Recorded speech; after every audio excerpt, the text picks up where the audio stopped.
Bonjour à tous, on se retrouve aujourd'hui chez CrossFit Initium avec Quentin qui va nous parler un petit peu de comment s'est passé son confinement, comment il a vécu cette période de confinement, aussi bien pour lui que pour la salle. Donc vas-y Quentin, présente-toi pour ceux qui ne te connaissent pas. Donc Quentin Vigneault, je suis le propriétaire de la salle de CrossFit Initium à Villeneuve-d'Ascq, dans le nord de la France. On existe depuis 6 ans, depuis 2014 maintenant. Et en parallèle de ça, j'ai aussi une programmation en ligne où je m'occupe d'athlètes, donc Athletics Strength, qui existe aussi depuis 2015. Donc c'est quasiment une des premières prog françaises en fait, de CrossFit. C'est ça. Voilà, en gros. Okay. En gros. Donc CrossFit Initium, vous êtes à peu près combien d'adhérents? Vous avez combien de coachs? CrossFit Initium, on est… alors là, avec le confinement, comme toutes les salles, à peu près. On est à peu près, je pense maintenant, entre 200 220, je pense. 200, 220, ok. Voilà, 220. Et des coachs, nous sommes 4. 4 coachs. Et 2 stagiaires. 3 stagiaires. Ouais, on se fait du monde, 4, 5, 6, 7. C'est bien. Voilà. Ok, super. Donc on va entrer dans le vif du sujet. Donc on va parler d'avant, de pendant et puis après, vu que là on est après le confinement. Donc quand tu as appris la nouvelle, donc c'était samedi 14 je crois. C'est ça, à 20h. D'ailleurs je suis venu après ici. Qu'est-ce qui s'est passé dans ta tête? Qu'est-ce que tu t'es dit aussi bien pour toi que pour la salle? Déjà, ouais, on l'a appris samedi soir à 20h. On s'est vu après. Moi je me rappelle que j'étais pas bien. T'étais comme ça. J'étais pas bien, pas à cause du fait qu'on soit confiné, parce que je pense beaucoup on s'y attendait, mais ça a été la violence de l'annonce, c'est-à-dire que ça annonce à 20h et à minuit tout est fermé en fait, il n'y a plus rien. Donc toi tu as prévu tes semaines de coaching, ta gestion de tout ça, tu t'es dit, moi je m'étais dit personnellement qu'ils allaient annoncer le confinement, mais qu'on aurait 3-4 jours pour mettre en place. Du coup, j'ai pris un petit coup sur la tête, mais je pense comme tout le monde, et on n'est pas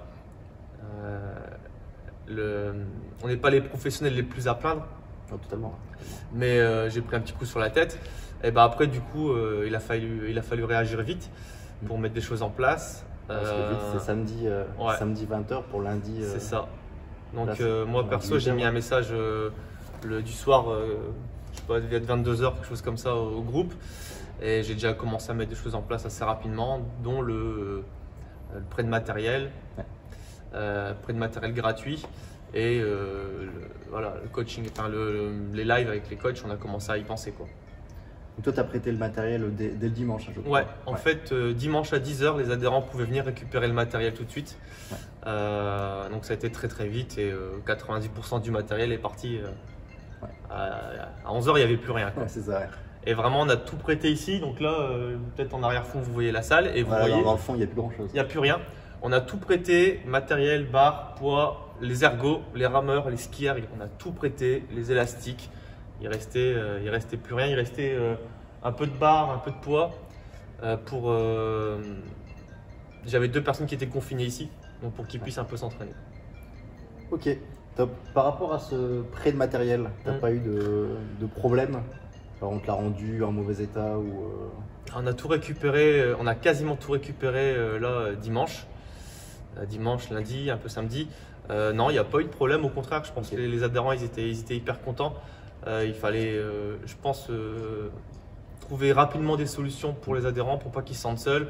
On ne sait pas combien de temps ça allait durer. D'ailleurs, on ne sait pas encore combien de temps ça va vraiment durer.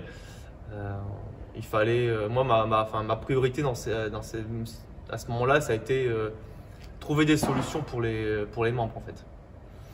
Ok. Et donc tu as commencé dès le lundi les cours en ligne, je crois. Ouais, tout de suite. Les lives, ouais. Tout de suite, on a mis deux lives en place par jour. Okay. Donc un live le matin, un live le soir, avec des thématiques qui étaient disponibles en replay. On a mis quoi en place aussi? Il n'y avait que ta box qui avait accès au live. Ouais. Donc c'était vraiment que pour les gens de ma salle. Ouais. J'avais mis en place aussi avec Athletic Strength une programmation gratuite. Donc il y avait toujours la programmation en ligne qui existait, donc pour ceux qui avaient un peu de matériel. Et on a mis en place une programmation gratuite ouverte à tout le monde, pour que tout le monde puisse un peu s'entraîner. Et je faisais aussi des lives à côté, mais c'était aussi pour mes membres, sur tout ce qui était alimentation, tout ça. Je faisais des lives pour répondre à leurs questions en direct. Ok. Ça a bien marché? Ouais, bah, les gens étaient plutôt contents. Déjà d'une, ils ont pu… beaucoup ont eu des bons réflexes pour se reprendre en main. Ouais. Donc au contraire, ils avaient permis de mettre des choses en place. Et j'ai essayé aussi de les aider un petit peu sur comment gérer le confinement, Ouais. tout simplement. Ça grâce à tes méthodes de préparateur mental? Ouais, Un peu en partie. je suis pas mal… j'aime beaucoup tout ce qui a trait à la psychologie humaine, tout ça. Donc moi j'ai un diplôme de préparateur mental et j'aime bien tout ça. Donc j'ai fait un petit article aussi sur ma page Athletic Strength pour aider les gens à mettre des choses en place pour gérer le confinement. Et puis je répondais à leurs questions, quoi. C'est important, les gens étaient enfermés, que ce soit moi de ma part ou de la part des coachs qui étaient qui ont hyper bien bossé pendant cette période-là, et même des autres membres en fait, de rester connectés. Parce que finalement, les membres, ils nous voient quasiment tous les jours. Et puis du jour au lendemain, on coupe, ils ne nous voient plus. Donc c'est vrai que chez eux, ça peut faire un manque. Ah, ça fait un gros manque, quoi. Ça fait un méga gros manque. Mais bon, dans toutes les salles. Puis en plus, quoi qu'on en dise, une salle de CrossFit, il y a vraiment ce lien de communauté, et ils sont attachés au coach et à la salle plus qu'à d'autres salles. Et, totalement, ouais. Il y a vraiment un gros lien de communauté, c'est vrai que dans le CrossFit qu'on retrouve. Et c'est vrai que le jour où ça a fermé, aussi bien les membres, moi je vois, j'ai des membres, comme je disais dans l'autre podcast, ils ne voient plus que leur propre famille. C'est ça, ouais. Et je sais qu'il y a des personnes à la salle, ils ne voient plus que leurs copains, que leurs copines, que leur mère, que leur père. Donc c'est vrai que du jour au lendemain, on coupe tout, ça peut faire bizarre aussi bien de mon côté que du leur, quoi. Et c'est vrai que c'était, je pense, notre devoir d'être présent aussi bien dans ce moment-là pour éviter de tout briser d'un coup. Puis après, c'est des choses qu'on a mis toi des années à monter. Moi, ce que je suis en train de faire. Donc c'est vrai quoi, de les lâcher comme ça au bout de 6 ans. Ouais, pas possible. Et même au niveau du…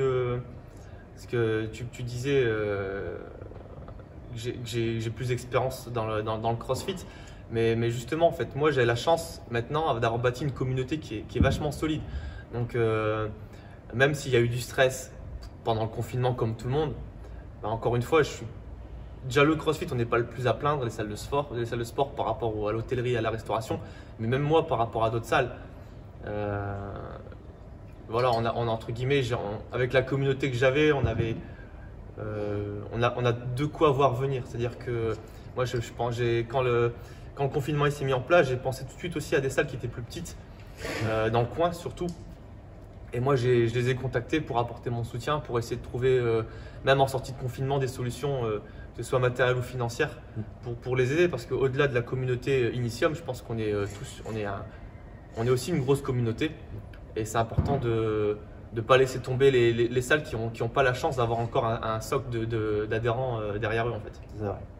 Parce que puis même si en soi, si on peut être dans la même ville, on peut être concurrent. Enfin, de mon point de vue, je trouve qu'on n'est pas des assez gros business pour concurrencer un mec vraiment à côté, quoi. Ouais, on n'a pas besoin de 2000, 3000 membres comme un Basic Fit. C'est ce que je dis. Moi aussi, j'avais ouvert. Moi, j'ai jamais vu trop le CrossFit avec des concurrents, avec les salles et tout. Et justement, si j'avais voulu me lancer dans un truc comme ça, j'aurais ouvert un Basic Fit, en fait. Voilà. Donc c'est vrai qu'on est plus. Moi, je suis plus dans, comme toi, hein, dans mon délire d'être développer mon truc. Si ça plaît, tant mieux. Et puis toucher un maximum de personnes, mais en restant fidèle à ce qu'on fait, en fait. C'est ça. Ouais. Moi, si les autres ça marche pour eux, c'est cool. Tant mieux. C'est pas parce que les autres ils vont marcher que toi ça va te faire perdre quelque chose. Au contraire, ça, ouais. Après, je pense que c'est vraiment le CrossFit, c'est un domaine où il faut. Voilà, notre salle elle est propre. C'est soit on aime bien ce qu'on fait, soit on n'aime pas. Et puis si on n'aime pas, on va autre part. Mais ouais, c'est pas une concurrence, ce style. Là, ils ont des machines là-bas, là, ils en ont pas. C'est vraiment un secteur à part et c'est ça qui est bien parce qu'au final, on peut quasiment tous vivre ensemble et c'est ça que j'essaye de développer là, avec les podcasts. Montrer que finalement, on a à peu près tous les mêmes problèmes et les mêmes avantages. Et des fois, au lieu de se tirer dans les pattes, autant profiter d'être ensemble et essayer de faire des trucs à plusieurs. Mais tes podcasts et aussi, tu vois, les vidéos que tu as mis, les watts de confinement que tu as fait, ils étaient, ça apporte, au-delà du fait de faire que la séance, d'apporter une séance physique, tu vois, ça apporte tu vois, de la bonne humeur, le sourire, c'est comme ta dernière vidéo. C'est important de rester positif. Je veux dire, on a un rôle quasiment de phare en fait, c'est-à-dire on doit éclairer les gens et tu peux pas te permettre de transpirer du stress.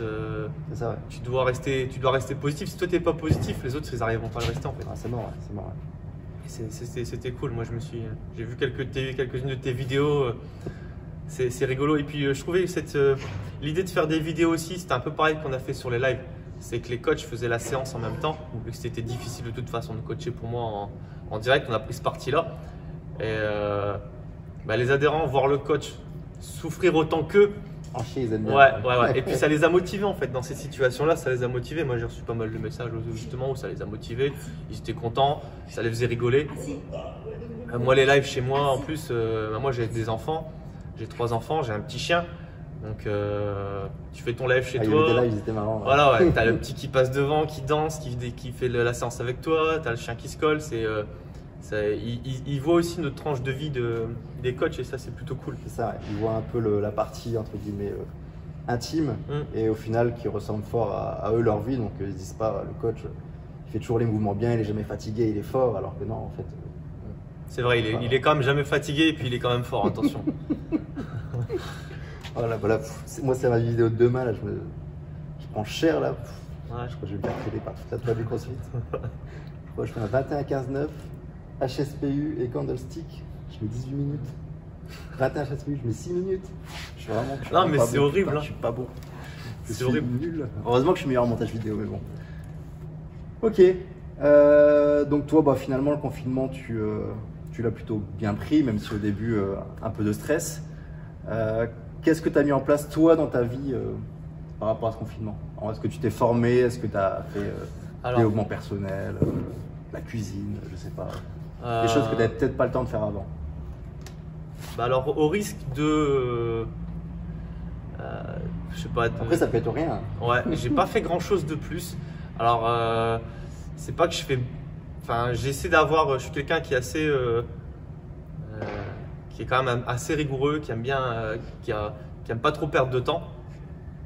Donc, je lisais déjà beaucoup, j'essaie de me former un peu tout le temps. Donc ça va être quand même le baratin que tous les coachs de CrossFit te sortent, tu sais. Alors que les gens, en général, ils lisent le titre d'un article et puis ils le postent ou ils te montrent, ils te mettent des photos du nombre de bouquins qu'ils ont lus. Ça me fait toujours un petit peu rigoler. Voilà quoi. J'ai rien contre personne, mais moi perso, je me forme tout le temps et je le mets pas sur les réseaux. C'est-à-dire que je lis à peu près 2 livres par mois, un livre sur mon boulot et un livre plaisir, donc il n'y a rien à voir. Ça c'est en moyenne, c'est ce que je lis. Des fois un peu plus, surtout pour le boulot parce qu'il y a des chapitres qu'on saute, ça va un peu plus vite. Et ouais, je me forme, donc là en ce moment beaucoup, tout le temps un peu sur tout ce qui est psycho, tout ça. Donc pas développement personnel, mais sur comment se comporte l'être humain. Okay.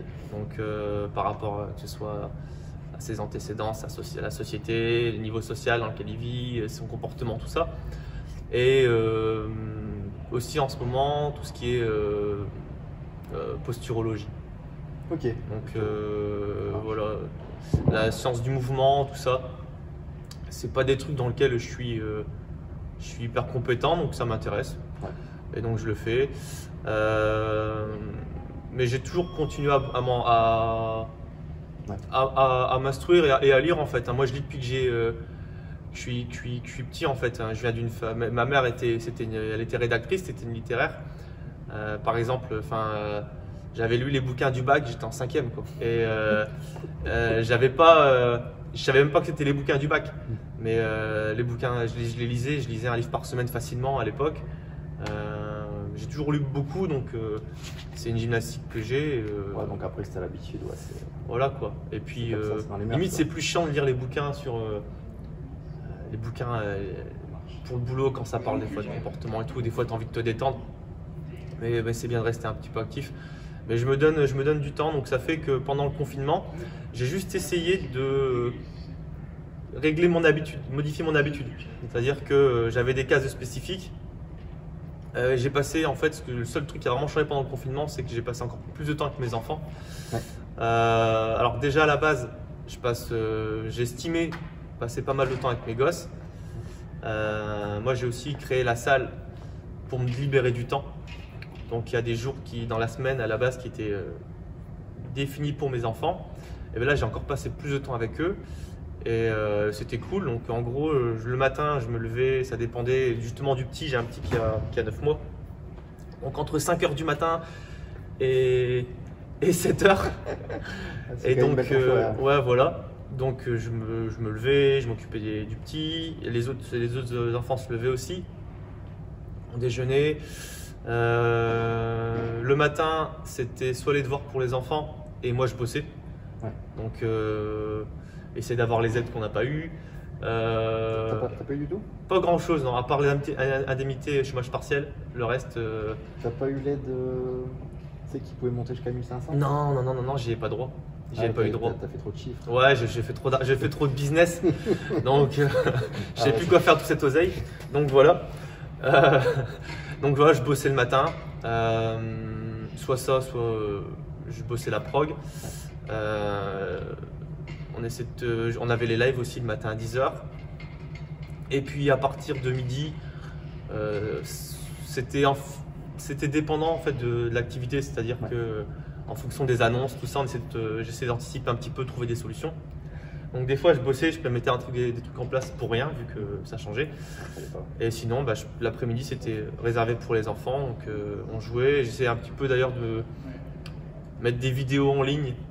J'avais fait une petite rubrique intitulée « Pourquoi les papas n'ont pas la garde de leurs enfants ?» Les blagues étaient très drôles, celle avec le PQ. Là. Ouais. Alors ça, je vous demande d'aller la voir, c'est vraiment très très drôle.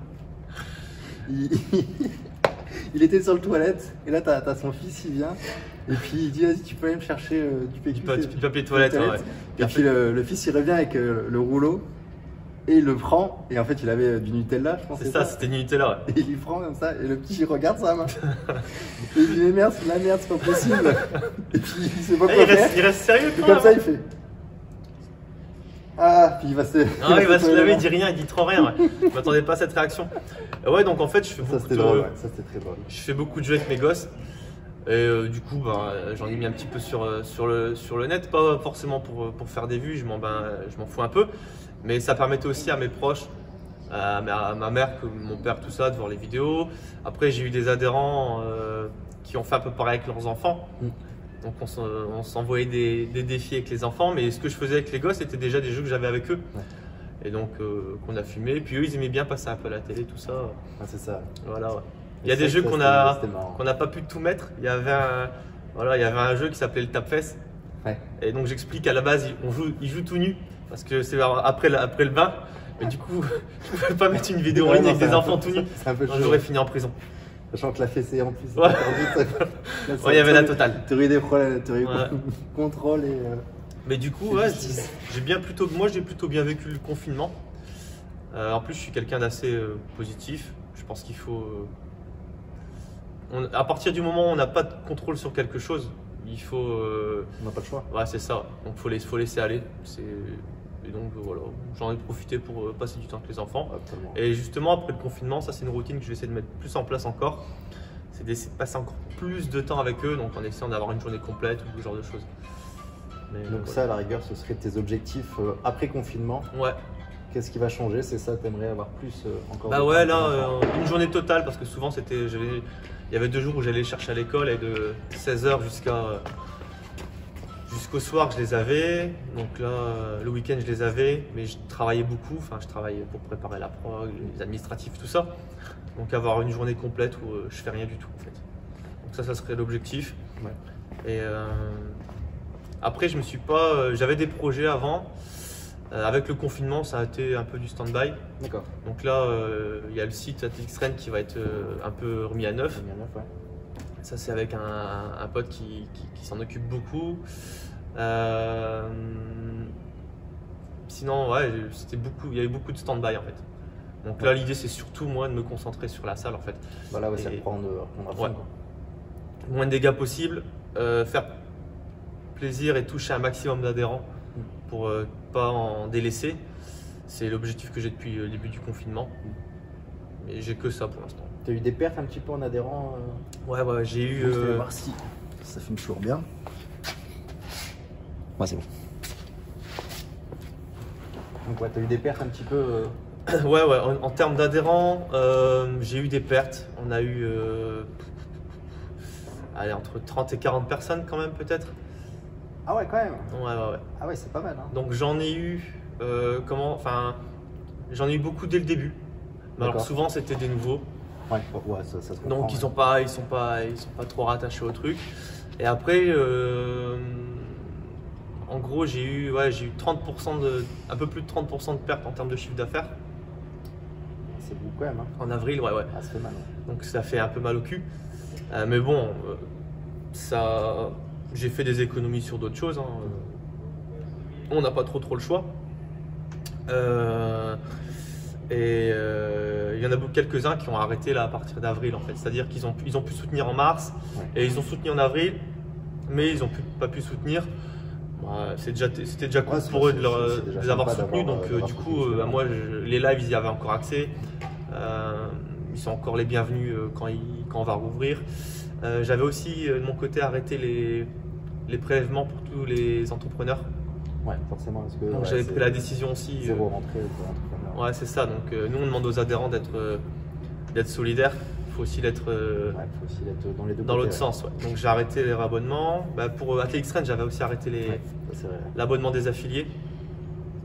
Donc du coup, pas d'adhérents, pas de salle, pas de prog. Ça me paraissait logique. Donc voilà. Mais ça c'est plutôt bien passé.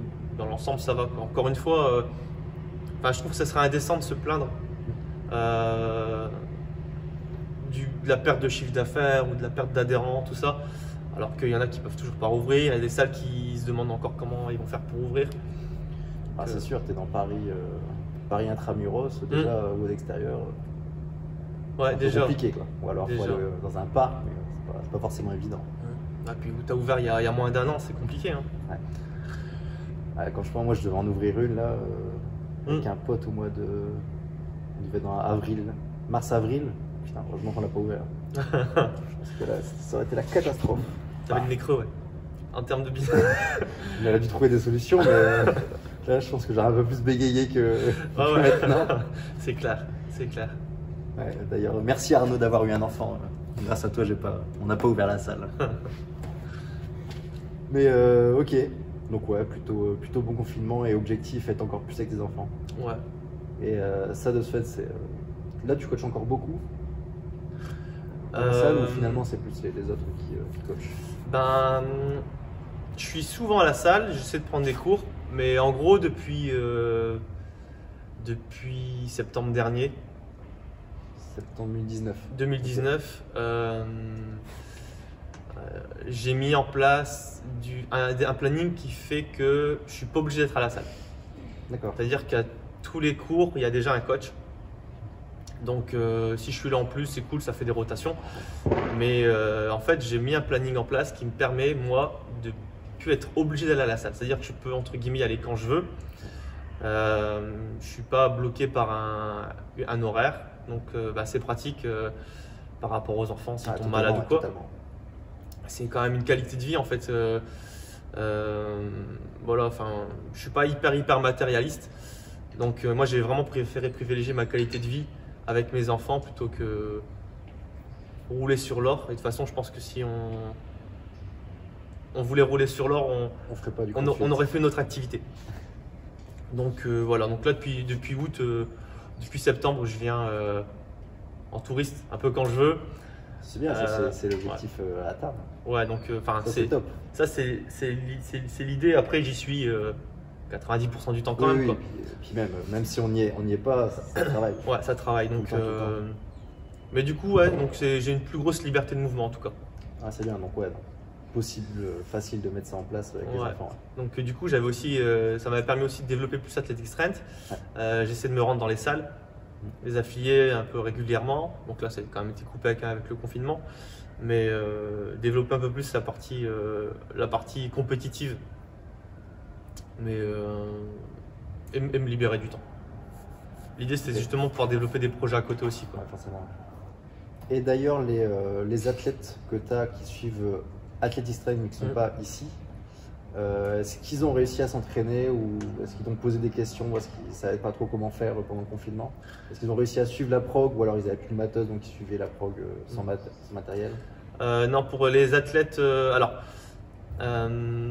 pour les athlètes Athletic Strength, alors ceux qui font de la compétition, parce qu'il y a dans la prog, il y a un peu pas deux groupes, mais il y a une partie qui font de la compétition de manière sérieuse quand même.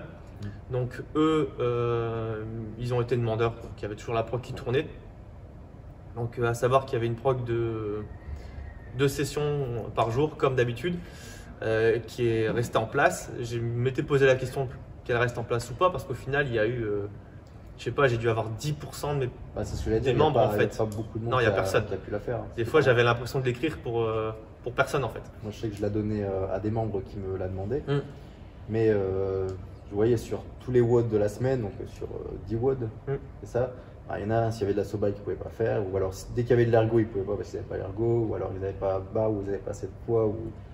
Donc ouais, c'était assez compliqué à mettre en place, mais déjà 10% c'est déjà Ouais, donc ces 10% là, ils avaient soit du matos, soit je leur prêtais aussi du matos quand même s'ils n'étaient pas de la salle. Et puis pour les sessions, on adaptait.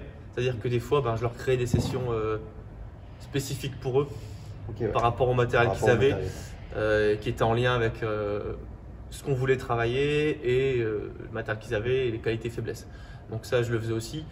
Et puis les autres, on va dire les gens même comme moi qui s'entraînent pour le plaisir, qui suivent la prog pour progresser sans avoir d'objectif de résultat.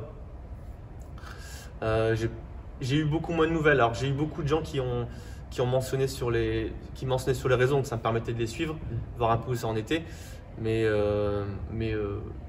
ils ont surtout ils ont fait un peu comme ils pouvaient en fait. Comme ils pouvaient, ouais. Ah, c'est vrai qu'après c'est compliqué. Si mais il y avait excuse-moi de te couper. Il y avait la prog gratuite aussi, donc avec au poids de corps. Celle-là on pouvait tout faire. Ouais, donc ça les aidait quand même pas mal. Ouais, c'est vrai que c'est assez compliqué de s'entraîner chez soi, déjà même au niveau de la motivation. Je sais pas si toi tu l'as ressenti, mais c'est vrai que faire les WOD tout seul à deux, même en visio, c'est pas pareil que quand il y a toute l'équipe et tout. Donc c'est vrai qu'au niveau de la motive, c'est un peu plus chaud. Après, je pense que si c'est des personnes qui veulent faire de la compète, souvent ils ont un home gym. Alors, c'est pas tous les athlètes, mais souvent ils ont quand même. Ils ont un peu de matos, ils ont un home gym, ouais. Et puis moi je leur donnais des consignes en fait, c'est-à-dire que je savais un petit peu comment ça allait se passer au niveau dans la tête des gens. J'avais fait justement un petit article pour un peu les aiguiller. Et clairement, tu es tout seul, tu es en confinement, garder la motivation c'est dur. Mettre de l'intensité, c'est hyper dur. C'est très très dur. Donc, moi, clairement, j'ai dû mettre de l'intensité 3 fois, quoi. Voilà. Donc, en fait, on a essayé de tourner les sessions sur du travail technique, du renfort, de l'intensité, mais vraiment sur des périodes très très courtes. Donc, par exemple, moi, il y avait des formats que j'ai beaucoup utilisés pendant le confinement. Ça a été les Tabata. Pour que ce soit pour le renfort ou même pour mettre un peu d'intensité, 20 secondes ça va, parce qu'il y a même un rap de 8 minutes. Au bout d'une minute, ça commence à être long. Au bout d'une minute j'étais devant la télé. Et voilà, et les EMOM pour travailler avec des exercices, essayer de varier. Donc je trouve que c'était des formats qui étaient vraiment plutôt cool pendant le confinement. Mais voilà, l'intensité, tout ça, je leur ai dit, faut laisser tomber quoi. L'intensité très très dure à mettre en place. Hyper dur. Tout seul, surtout en plus si on n'a pas un lièvre, parce que souvent à la salle on a un lièvre. Lui il est à peu près comme moi, allez je le tiens, ou lui il me tient, mais c'est vrai que tout seul c'est compliqué. Moi je crois que les seuls WOD avec intensité, je crois que c'est un WOD que je t'ai pris, celui avec les tuck jump, C'était un EMOM, je crois. Ouais. Ou un EDEMOM. Celui-là, j'ai réussi à être explosé. Après un autre WOD que j'ai pris à Rich Froning, c'était 2 EMOM de 10 minutes. C'était style 8 burpees et maximum d'air squat. Et après, maximum de step up. Pareil, c'est le seul où j'ai réussi à mettre de l'intensité. Puis après, pareil, des EMOM, mais sur les WOD longs, impossible. Sur les WOD mi-longs, pareil, impossible. Très très dur de mettre l'intensité tout seul. Je pense que vous l'avez remarqué aussi. Mais, on n'a pas la. Difficile d'avoir la force mentale pour passer le cap, de se dire là, je vais à fond. Pas couper ma série ou je vais. C'est ça. Moi, je l'avais pas. C'est bon. C'est impossible. Allez, je coupe dans 5. Bon, ouais, c'est ça. Ouais, c'était pareil. Ouais, c'était compliqué. Voilà. Bon, comme tu l'as dit, fallait en profiter pour faire des choses qui, des fois, on n'a pas forcément l'habitude de faire. Tout ce qui est renfort, travail technique. C'est vrai que quand on va à la salle, souvent, on a un peu la flemme. Hein, on veut taper dedans, on veut taper dedans. Là, on ne pouvait pas, donc il fallait justement saisir cette opportunité et faire de la technique plutôt que faire, de l'intensité. Et moi, j'ai insisté beaucoup aussi sur l'air de rien, le fait de ne pas trop avoir de matériel, c'est aussi ça a été aussi quelque chose de bien parce que revenir sur les bases. Ah, les bases, un squat, c'est ça, des mouvements classiques. Et souvent, les athlètes, ils ont tendance à les oublier, quoi. Moi, la réaction, c'est quand je mettais un squat dans les lives ou dans la prog en ligne, c'est tout de suite j'avais des messages. Est-ce que je peux mettre un gilet lesté? Est-ce que je peux rajouter ci? Est-ce que je peux doubler ça? Les mecs, ils oublient que en fait, le plus, c'est pas forcément l'ami du mieux. C'est ça. Et tu peux travailler vite, tu peux travailler propre, tu peux te faire très très mal sans rien. Sans rien. J'ai eu le tour aussi. Hein. Des fois, je proposais des WOD et j'envoyais, ils disaient je l'ai fait avec gilet. Ils en avaient mis un temps, ils avaient mis un score. Je dis, mais c'est pas ça que je vous ai demandé. Non. Le but, c'est de le faire sans, mais vraiment d'essayer de se mettre une pilule sans, et c'est possible. Ah, clairement. Et c'est même des fois plus dur parce que des fois, le gilet tout ne te permet pas d'aller aussi vite. Et l'avantage du gilet, c'est que ça te permet de te freiner un peu et de dire, ah, de toute façon, j'ai le gilet, donc je peux prendre un peu de repos. Alors que non, si tu sacs sur tes squats, tu sacs sur tes pistoles, tu sacs sur ta burpee, sans gilet, tu vas finir explosé. Mais on a un peu l'excuse du gilet. J'ai mis le gilet, donc je souffle un peu. C'est ça. Moi, j'ai fait un live comme ça avec les adhérents. Donc, j'avais pris le cours et il y avait des squats, il y avait des squats jump, des élévations genoux et tout. Et à un moment, j'avais les cannes tellement crâmes que j'étais obligé de m'arrêter parce que si je sautais, je pense que je tombais. Et je m'étais buté les cannes, quoi. Et beaucoup plus que en faisant le Tchad que tout le monde a fait. Tchad, Moi en premier, je l'ai fait aussi le Tchad pendant le confinement. On a une heure à perdre. Moi je trouve que le confinement, c'est ce que je leur ai mis aussi. Cette période, ça te permettait aussi de faire des conneries. C'est-à-dire le Tchad, ça sert à rien. Mais une fois, je leur ai dit, une fois par semaine, maximum 2, vous faites une connerie comme ça. Le reste du temps, vous vous entraînez correctement. Mais foutez des conneries, quoi. Faites-vous plaisir. Ça a pour moi le seul avantage que ça, c'est de travailler un petit peu le mental. C'est ça. Donc ça, c'est bien. Sinon, ça n'a strictement aucun intérêt. Zéro. Mais ça a quand même cet intérêt-là. Moi, j'ai fait le Tchad. J'étais content de l'avoir terminé. Parce qu'au bout de 125 box-over, en plus, je m'étais trompé de taille, j'ai mis plus haut. J'ai envie d'arrêter, quoi. Tu l'avais pas fait l'an dernier? Non. En général, je fais pas trop. Nous, on l'avait fait l'an dernier. Je fais pas trop tout ça. Moi, je crois que j'avais mis 1h20. Je l'avais fini dernier, de toute façon, du Tchad. Toute ma boxe avait fini. Ils étaient là, puis ils me regardaient, puis ils me racontaient. Je suis vraiment mauvais sur ces WOD là. Mais c'est vrai, quoi, c'est mental, quoi. Et ouais, je pense que tu as raison, il faut profiter du confinement pour faire des trucs de merde comme ça. Parce qu'au pire, on a mal aux jambes, demain, on ne s'entraîne pas. Puis on n'a aucune contrainte au niveau du travail, etc. Donc ouais.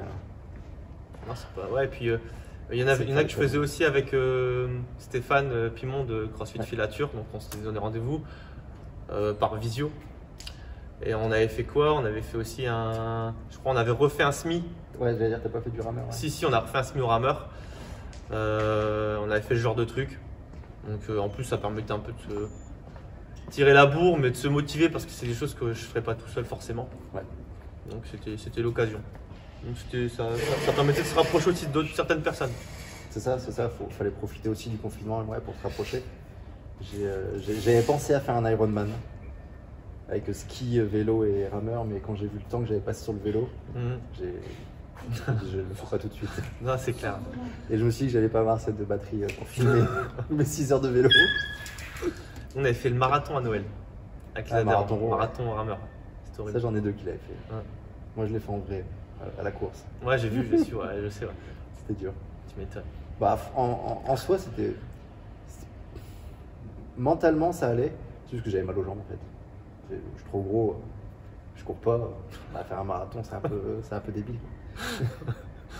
Ouais, mais c'est là aussi que tu vois que l'air de rien, le crossfit, ça prépare. Ça aide beaucoup parce que Totalement. même au-delà de te préparer physiquement, parce qu'on parle de la préparation physique, mais t'as beau t'entraîner, tu t'es pas préparé à courir spécialement. Non, j'ai pas. Mais par contre, l'avantage du crossfit, c'est qu'on a la force mentale. C'est que on a relevé tellement de défis à l'entraînement qu'on sait que ça va passer. C'est ça. C'est-à-dire, quoi qu'il arrive, ça va passer. C'est exactement ça. Je savais qu'en le commençant, j'allais le finir. Combien de temps, je sais pas. Donc j'ai mis un temps très mauvais. Je crois 2h10, quelque chose comme ça, non? C'est ça, ouais, 2h10. Ouais. Pour pas finir encore le semi. Mais ouais, non, j'ai mis 5h11. Mais je savais personnellement que j'allais le finir parce que j'étais pas fatigué. C'est juste que, ouais, effectivement, j'avais pas. Je fais pas 70 kilos et je cours pas à 15 km/h, mais je savais que j'allais le finir, mais c'est vrai que c'était difficile au niveau de mes jambes, mais mentalement, grâce au crossfit, ça allait. Quand je courais, je me dis, mais t'as fait des trucs, c'est 10 fois pire. T'avais 10 fois plus mal partout. Par exemple, un Murph, moi, à chaque fois, ça me ravage en deux, je mets une semaine pour récupérer. Donc, c'est vrai que c'est dans ça que le crossfit aide, c'est à se forger vraiment un gros mental pour faire des trucs à la con. Ouais, c'est ça. Et puis finalement, à la fin, on est content. Hein. Quand t'as fini le Tchad, à la fin, t'es content. Bon, ça servait à rien, mais t'es content. Moi, quand j'ai fait le Tchad, il y a mon fils qui passait de temps en temps. Donc, en général, il me ramène une bouteille d'eau, un mouchoir pour m'essuyer, enfin des trucs. Et papa, t'as fini, nanana. Donc, à la fin, je termine. Il fait papa, t'as fait quel mouvement? Et je dis les step-up. Il fait ah, t'as pas fait d'autres mouvements, t'as fait que ça. D'accord. T'en as fait beaucoup? Et ouais, quand même, un peu. T'en as fait combien? Je fais, j'en ai fait 1000. Et là, il me regarde, il fait pourquoi? Pourquoi? Pourquoi t'es monté sur le muret 1000 fois? Ah, j'ai pas su lui répondre. Voilà. Ah, ça, c'est bien enfant, ça. Ah ouais. Pourquoi? Bah, finalement, oui, pourquoi? Je sais. Non, parce que. Parce que c'est comme ça, je suis un adulte. Voilà, c'est ça. C'est un truc de grande personne. Tu l'as fait, toi, Manon, le Tchad? Non. Et toi, Jason? Non. Non. Même l'an dernier? Non, je crois. Jamais? Toi non plus, Après, jamais? il m'a dit de le faire. Non, fais-le pas. T'as eu mal au mollet, non? Ouais, je me souviens que j'avais eu les mollets éclatés. Non, c'est les cuisses. Les cuisses. Les cuisses. Ouais, les cuisses, c'est un petit peu le dos, moi, mais j'ai toujours mal au dos, donc c'est réglé. Mais ouais. Non, en général, c'est vrai que ces trucs-là, les athlètes un peu qui sont moins mauvais que les autres, pas forcément super bons, mais moins mauvais, je leur demande quand même de ne pas faire trop ces trucs-là, parce que des challenges de CrossFit, il en sort ouais, c'est ça, ouais. un par semaine. Et c'est une perte de temps, c'est une moyen de se blesser. C'est une perte de temps, puis ouais, c'est surtout au niveau de la récup et des blessures. C'est ça, ouais. Pour certains, ça va tomber en période de qualif ou de compète ou quoi que ce soit. Je leur dis, ils font ce qu'ils veulent, hein, mais s'ils se blessent, faut pas chialer, quoi. Ouais, c'est ça. Ouais. Ok. Qu'est-ce que j'avais encore à te poser comme question? Bon, on a déjà parlé pas mal. Qu'est-ce que t'as appris le confinement sur toi? Ou ton métier, ou ta salle? Alors, le confinement sur moi, ça m'a appris que à la base, je suis d'un naturel plutôt. J'aime bien être tout seul. Ouais. Donc, même si je fais un travail qui est paradoxal où je m'occupe des gens, mais à la base, je suis plutôt asocial. Et ça m'a encore confirmé que je pouvais vivre sans trop parler aux gens. Sans trop parler aux gens. Voilà, et je suis aussi quand même assez à la base dépressif quand même. Donc ça c'est un truc que j'ai eu la chance de travailler vers l'âge de 20 ans quand j'ai commencé à beaucoup voyager. Donc j'ai énormément voyagé, j'ai pu voir beaucoup d'autres cultures et ça m'a fait réaliser pas mal de choses. Et du coup, voilà, j'essaie d'être tout le temps positif, voir le bon côté des choses. Mais pendant le confinement, il suffisait que une fois je me lève à 9 h ou à 10 h, j'avais l'impression que ma journée était foutue, que j'étais qu'un gros sac qui servait à rien, voilà, que je m'entraîne pas, parce que des fois je m'entraîne pas. Et là, il y a eu des périodes.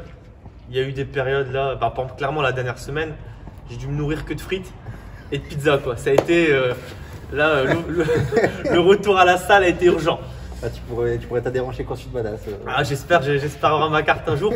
Mais ouais, donc du coup, même si on pense, en fait, il y a rien qui est vraiment acquis et il y a des situations, si je fais pas attention à avoir cette hygiène de vie et ce rythme en fait que je me mets, je peux vite me retrouver sur le canapé avec une bière à regarder Téléfoot ou Motus quoi.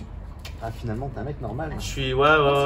Derrière ce corps d'athlète forgé dans l'acier, je suis ouais donc rien que pour les enfants, je pouvais pas me permettre des fois quand j'étais fatigué de faire la tête ou quoi, mais ouais, il y a des fois, il y a eu des jours, ça a été aussi comme tout le monde, ça a été dur quoi. On essaie de pas le montrer quand on fait les lives forcément. ou les trucs, mais voilà quoi. Là, le coiffeur, ça m'a fait un bien fou. Ah, c'est marrant. Parce que je ressemblais à Playmobil.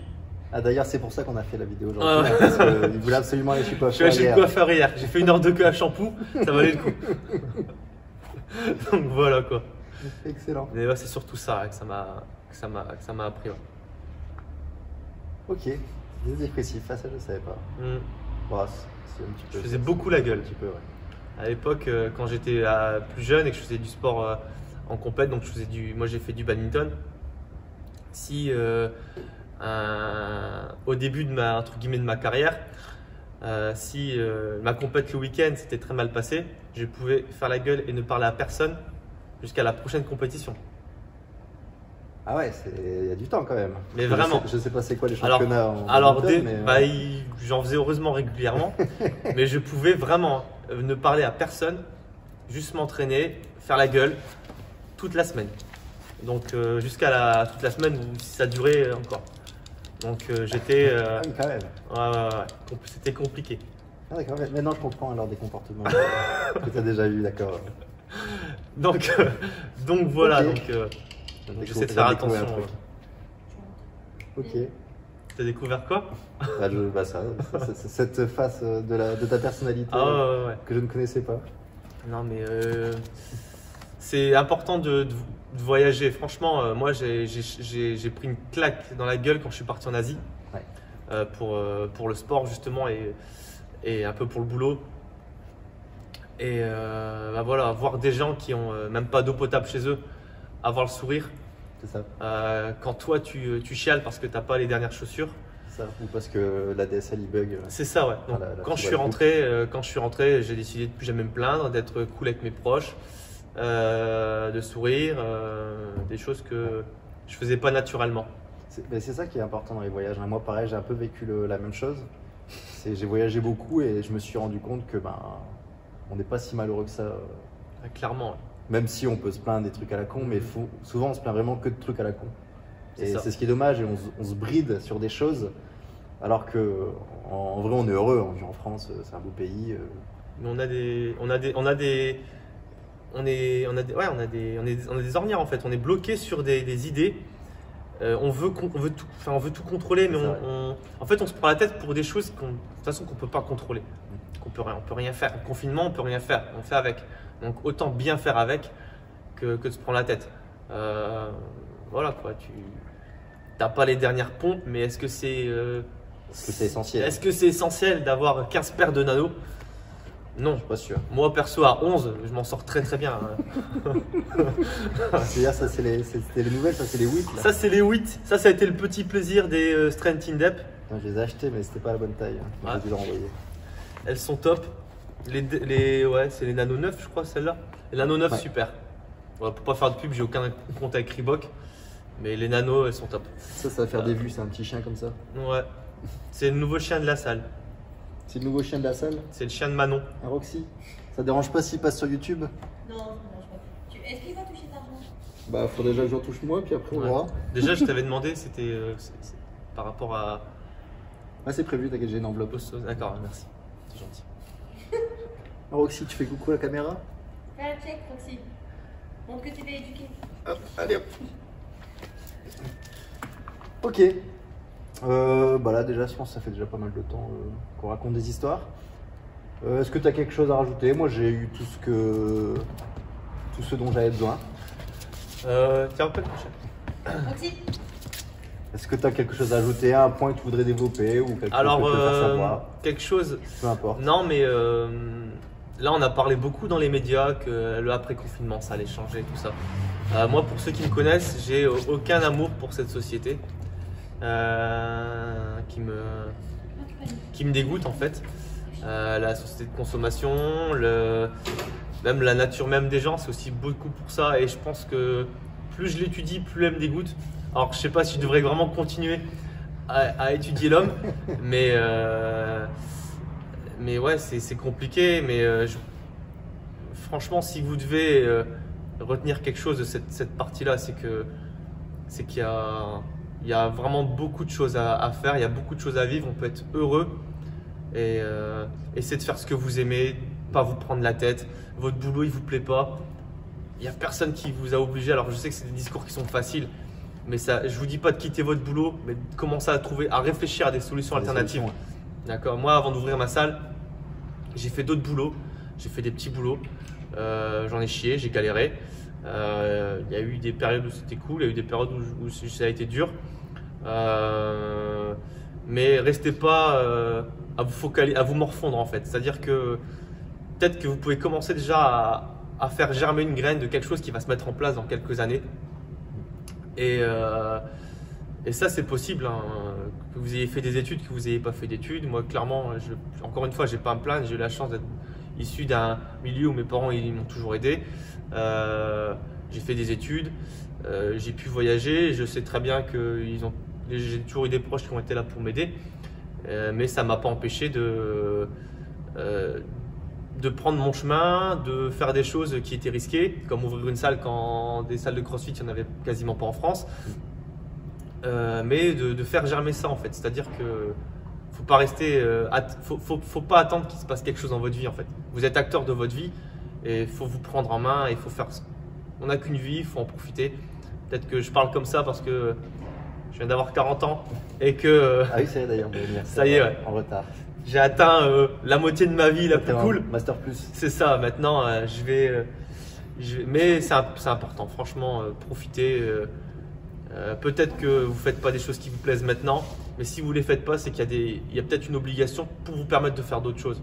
Donc il faut vraiment voir les choses du bon côté et arrêter d'aller vers l'inutile, taper des queues 3 heures au McDo. Moi j'adore le McDo, mais je ne vais pas taper 3 heures. Il y a des choses plus importantes que ce qu'on peut voir dehors, quoi. Ouais, c'est ça. Ça, je te rejoins dessus. Hein. C'est vrai que moi, j'essaye de motiver des potes. Ils me disent ah, mon métier, c'est de la merde et tout, j'en ai marre. Bah, change, profite. C'est Là, clair. j'en ai plusieurs là. Ils sont célibataires, ils peuvent repartir chez leurs parents. Je profite de justement ça pour faire un truc qui te plaît et qui va te tenir. Parce que c'est super hein, d'avoir un métier, de bien gagner sa vie, mais si t'es pas heureux, est-ce que ça vaut vraiment le coup de continuer dans ce sens-là? Voilà, faut faire la balance. Mais c'est vrai que c'est des choses, ça peut prendre des années. Ça peut, comme tu dis, C'est une ça. graine qui va grandir, mais on est les seuls acteurs de notre vie. Donc si on passe notre vie à se plaindre, on n'avancera pas. C'est ça, ouais. Donc il faut prendre les devants, même si c'est long, même si c'est risqué. Hein, ouvrir une salle, tu avais 30 ans je crois quand tu l'as ouvert. J'avais Non, 34. 34. Ouvrir une salle à 34, avec des enfants, etc. Donc j'avais une situation stable, je gagnais plutôt bien ma vie. Voilà. Alors le truc vraiment c'est ça, c'est si tu crois pas en toi, personne ne va le faire à ta place C'est en ça. fait. Et moi il y a une phrase que j'ai toujours entendue, c'est pas le bon moment. C'est pas le bon moment, c'est pas la bonne idée. C'est ça. Déjà. C'est pas le bon moment d'ouvrir la salle. C'est pas le bon moment, tiens, pour avoir des enfants. C'est pas le bon moment pour voyager. C'est pas le bon moment pour acheter ci. C'est jamais le bon moment. En fait, tu n'auras jamais le bon moment. Le bon moment, c'est toi qui décides de le prendre en fait. Parce qu'il y aura toujours quelque chose sinon qui va t'empêcher de le faire parce que toujours. Ça sera jamais le bon moment pour les gens. Pour les gens, c'est jamais le bon moment parce que les gens, ils sont. Voilà, il n'y a qu'à voir avec le confinement. On est maintenant dans une société de. On a peur de tout en fait. On est craintif. On connaît plus de guerre, il n'y a plus rien. Voilà, bah là, moins de problèmes. On est tous confinés. Les gens paniquent. C'est la panique pour tout. Il n'y a qu'à voir comment les gens sont comportés dans les magasins. Et donc, forcément, faire quelque chose de différent, ça fait peur aux gens en fait. Ça fait juste peur aux gens. C'est ça. Moi, c'est le discours que j'ai eu aussi quand j'ai ouvert ma salle. Ah, faut pas faire ça, non mais t'imagines, t'étais opticien, c'était bien, mais non. À un moment donné, il faut faire un choix. Ok, c'est des sacrifices. Hein. Pendant encore là, les premières années, tu manges des pâtes à l'eau, mais. Tu manges des frites surtout. Bon, corpulence, c'est plus des frites que des pâtes à l'eau. Mais... voilà, c'est prendre des risques, mais finalement, on n'est pas moins malheureux. Non, moi, je suis plus heureux là à gagner moins et à travailler plus que quand j'étais employé et que je gagnais plus et que je travaillais moins. Ah, puis limite, t'as même pas l'impression de travailler en fait. C'est ça, c'est vraiment une autre façon de faire. Après, je dis pas, ouvrez pas tous des salles de CrossFit. Hein. En fait, il y a d'autres choses à faire. Mais voilà, la chance, elle n'arrive pas comme ça. C'est pas du jour au lendemain, on se réveille, on a la chance. Si tu joues à l'euro million, tu as ton ticket et tu as gagné. Bon, là, c'est de la chance. Mais ça va pas forcément plus aider que ça. Donc, bon, ça éviterait quand même de payer plein de trucs. Mais voilà, la chance, elle n'arrive pas. Donc, faut la saisir. Et c'est vrai que l'entrepreneuriat, c'est quand même pas mal pour pouvoir saisir sa chance. Mais il faut aimer les risques. C'est ça. Il y a d'autres moyens que d'être à son compte. Ouais, totalement. On peut être heureux. Moi, il y avait même une période de ma vie où je m'étais dit, est-ce que je serais pas papa au foyer, quoi. C'est-à-dire que m'occuper que de mes gosses. C'est-à-dire que j'avais bossé, j'avais fait mon truc, mais moi, mon kiff, c'était de m'occuper de mes enfants. On peut se poser les questions, on peut être heureux à plein de niveaux. Il n'y a pas l'activité, le boulot, c'est un épanouissement, mais c'est pas le seul épanouissement. C'est ça. Ça peut être une activité à côté, lire un livre tous les jours, aimer cuisiner, peu importe. Mais c'est vrai qu'il faut trouver quelque chose dans lequel on se sente bien pour se libérer l'esprit et éviter de se morfondre parce que finalement, ça ne fait pas avancer les choses. Non. Puis à la fin, on se rend compte que on a perdu beaucoup de temps pour rien. C'est ça. Mais bon, tout c'est de s'en rendre compte un jour. Ok. Bah voilà, moi j'ai fait un peu le tour. C'était cool. Voilà, j'ai passé un bon moment. Je sais pas combien de temps ça a duré, mais pas loin d'une heure, je crois. Ouais. Pas loin d'une heure. Voilà, bah si t'as plus rien à dire, c'est sur ces dernières phrases qu'on se quitte. N'hésitez pas à aller suivre Quentin, sa programmation Athletics Train si vous voulez avoir du coaching dans le CrossFit, une programmation adaptée et très variée. Ça, voilà. J'insiste dessus, très variée, aussi bien des watts de 3 minutes, 2 minutes, 1 minute que des watts de 50 minutes. Tu as quelque chose à dire dessus? Rien du tout. Je n'ai rien à dire. Avec le code Quentin0, vous bénéficiez toujours de 0% de réduction sur tous les sites. Nike, Reebok, Odabox, tous les sites. Et le Feel Life, Quentin0, 0%. C'est cadeau. Donc voilà. Si vous voulez aller voir un petit peu ce qu'il fait et si vous voulez venir dans l'une des plus vieilles box, la plus vieille box du nord de la France, même s'il y avait Aurélie, mais c'était pas vraiment une box. Du département du Nord. Avant moi, il y avait Go Up, Calais, et il y avait CrossFit Dunkerque de Rémi et Audrey. C'est vrai. Cœur pour toi. C'est vrai. Donc au niveau de Lille, hein, l'une des premières, la première box dans laquelle je me suis inscrit vraiment en CrossFit. J'étais aussi à Lille, mais c'était un peu différent. On fait tous des erreurs, moi aussi. Encore, on n'a pas le choix, il n'y avait que ça. Ok, bah merci à tous d'avoir regardé et à bientôt pour un prochain podcast. Tu dis au revoir le chien? Donc nous voilà aujourd'hui chez CrossFit Initium. Donc petite visite de la salle. Donc là c'est la porte sectionnelle où tous les membres entrent régulièrement. Donc là je vais vous filmer aussi la dalle extérieure qui va permettre de s'entraîner pendant le post-confinement. Donc là, Initium 2.0, donc ça a été agrandi là très récemment en septembre, si je ne me trompe pas. Vous avez ici une seconde salle. Donc là, le matériel est rangé pour qu'on puisse le prendre dehors pour faire les entraînements extérieurs pendant le confinement. Donc voilà, toute cette zone est récente et elle a été aménagée pour avoir une plus grande salle. Hop, petit panorama. Voilà, donc très bien équipé. Vélo, rameur, assaut bike, ski, GHD, voilà, des portiques, wall ball, sandball, halter, kettlebell, plate, bon, etc. Le matériel classique d'une salle de CrossFit. Donc là, la petite zone où on peut acheter un peu de matériel et d'accessoires. Là, la salle classique a été rénovée. Voilà, donc comme on peut voir, nouvelle couleur. Avant, c'était gris de cette façon. Et aujourd'hui, c'est comme ça, donc beaucoup plus éclairé. Voilà, très bel aménagement qui fait beaucoup plus clair et qui, je pense, va beaucoup plaire aux nouveaux membres. Parce que là, ils seront dans un milieu nouveau. Il y a 6 ans que ça n'avait pas bougé, donc je pense que ça va leur faire plaisir. Donc avec tout le matériel adéquat, là, le matériel pour les kids. Voilà les balles, 3 kg, 1 kg, PVC, barre. Donc comme je disais dans la vidéo, là, tout n'est pas rangé comme d'habitude. Voilà, on voit toutes les plaques athlètes. Tout n'est pas rangé comme d'habitude, étant donné que c'est les entraînements extérieurs. Donc tout le matériel est préparé pour l'extérieur. On va faire un petit tour dans les vestiaires. Hop.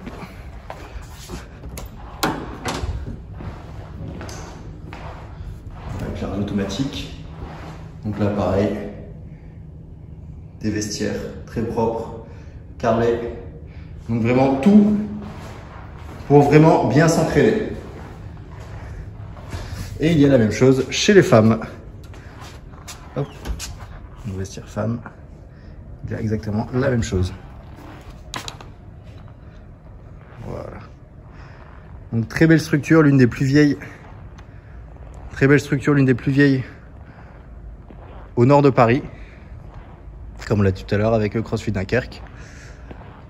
Voilà, si jamais vous voulez vous y entraîner, surtout n'hésitez pas. La porte est grande ouverte.